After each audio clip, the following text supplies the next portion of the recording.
ha megnézed most ami a Földön folyik, elég szépen támogatja. Ez az alattomos háttérben történő, hát ki kell mondanom azt, hogy gyilkolások, érted? Ami a háttérben történik. Tehát én gyilkolásnak tartom azt is, hogy az emberek tehát hogyha egy ember tud arról, hogy egy másik ember hogy működik, és mi kell ahhoz, hogy ő magától meghalljon, és megcsinálja azt, hogy az az illető gyakorlatilag látszatra természetes halálban meghalljon, akkor én ezt is gyilkosságnak tekintem. Érted? Tehát egy embert sajnos meg lehet úgy gyilkolni, hogy a törvény nem bünteti meg gyilkosságként. Miért? Tudod miért? Mert csak azt csinálják, hogy leviszik az ember hangulatát olyan szintre, hogy az illető feladja az életét. Érted? Mert azt mondja, hogy nem látom tovább értelmét az életemnek. Érted? És feladja az életét.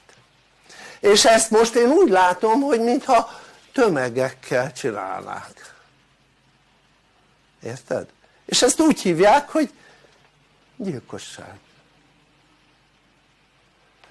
A törvény nem ezt mondja, de aki ért ahhoz, hogy egy embernek hogy kell levinni a hangulatát, érted?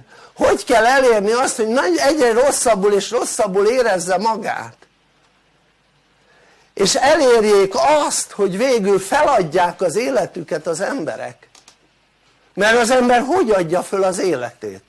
Például úgy, hogy a reménytelenség, például úgy, hogy a céljait elveszíti, például úgy, hogy ki se tűz célokat, érted? Nem elveszíti, hanem ki se tűz célokat.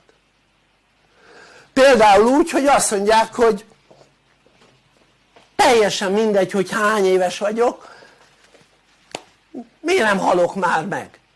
Érted? Mert ez az élet, ez számomra kilátástalan. És ezt emberek idézik elő embereknél. Érted? A törvény nem mondja ki, hogy ez gyilkosság. Csak én. Érted? Pedig ez az. Mert ezen a bolygón vannak olyan emberek, akik értenek ahhoz, hogy hogy kell egy embert úgy kicsinálni, hogy az ne legyen gyilkosság. Érted? És ehhez elég sok eszköz van ezen a bolygón. Oké? Okay? Na most, hát itt élünk ezen a bolygón, eddig azt mondták az emberek, hogy áldott tudatlanság, milyen jó, hogy tudatlanok vagyunk, milyen jó, hogy nem tudunk semmiről. Most, ha ezt kimondod, gyönyörűen bele fogsz halni. Oké. Okay.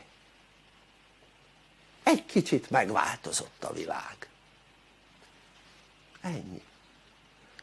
Eddig tök jól elboldogultál azzal, hogy nem tudok semmiről, nem, ugye izé volt, hogy mondta, hogy nem látok, nem hallok, tudod, nem is tudom ki mondta, hogy így, az a jó, nem látok semmit, nem hallok semmit, az a jó.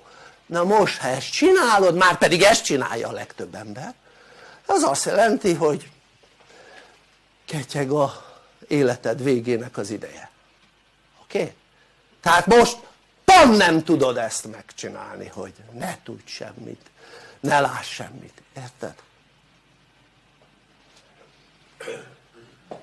Úgyhogy elég érdekes világban élünk, amit a kiinduló pont, ahonnan ez az egész jött, azt alulról van megtámogatva alsó entitásoktól, akik ezt a bolygót meg akarják szerezni.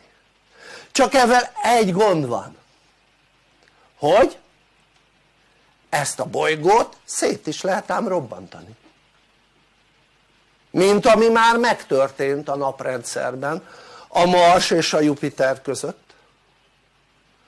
Oké? Ott volt egy bolygó amin szintén embertípusú lények éltek, és sehol nincs. Kisbolygóövezet lett a helyén, hát a bolygó maradványa természetesen. Tehát egy bolygót szét lehet robbantani. És ugye az a végső terv, ha ezt netántán az emberiség megadná magát az alsó entitásoknak, eladná a lelkét az emberiség java az alsó entitásoknak, akkor ezt a bolygót szét fogják robbantani. Oké? Miért nem csinálták ezt eddig? Mert sokkal jó ember. De most kiderül, most derül ki ezzel az egésszel ami most van, ezzel a úgynevezett pandémiával derül ki, hogy igazán ki a jó ember és ki a rossz. Világos ez? És nem azzal derül ki, hogy jaj, vigyázzunk a másikra, nehogy megfertőzzük.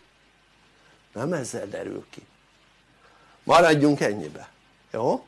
Hanem azzal derül ki, hogy ki mennyire hajlandó szellemileg fejlődni. Ezzel derül ki. Oké?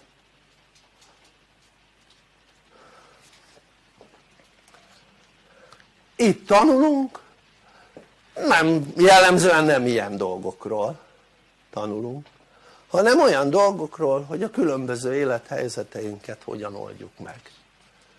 És tudod miért kell erről tanulni? Hogy akkor tudják a hangulatodat vinni lefele egyre rosszabb és rosszabb hangulatba, ha te egyre több élethelyzetedet nem tudod megoldani. Oké? Ha bármelyiken gondod van, bármelyiken, akkor mi fog veled történni? Hát bánatosabb leszel, rosszabb hangulatba kerülsz. És ha van egy másik terület, amivel megint csak nem tudsz bánni, akkor még bánatosabb leszel, még rosszabb állapotba kerülsz. Ha lesz még egy terület, amivel nem tudsz úgy bánni, hogy kellene, akkor még rosszabb állapotban, még bánatosabb leszel. És akkor szépen az emberek eljutnak a reménytelenség állapotába. És mit csinál egy reménytelen ember? Két dolgot, vagy feladja az életet, vagy törzúz, gyilkol. Érted? Mert úgyis azt mondja, hogy most már úgyis mindegy. És akkor mi történik? Hát ez azt jelenti, hogy könnyebben tudják megszerezni a lelkedet azok az entitások, akik nem éppen pozitívak egy picit se. És ha az embernek nincs tudása, akkor ez olyan mint ülnél egy gyorsan folyó folyóban, mondjuk egy kenuban, érted? Evező nélkül. És akkor arra haladsz, amerre a víz visz. Érted? És addig tudsz haladni, míg föl nem borulsz és bele nem fulladsz. Érted? És ennyi. És ha körülnézel, hát van valami hasonlat, amit most mondtam. A vak.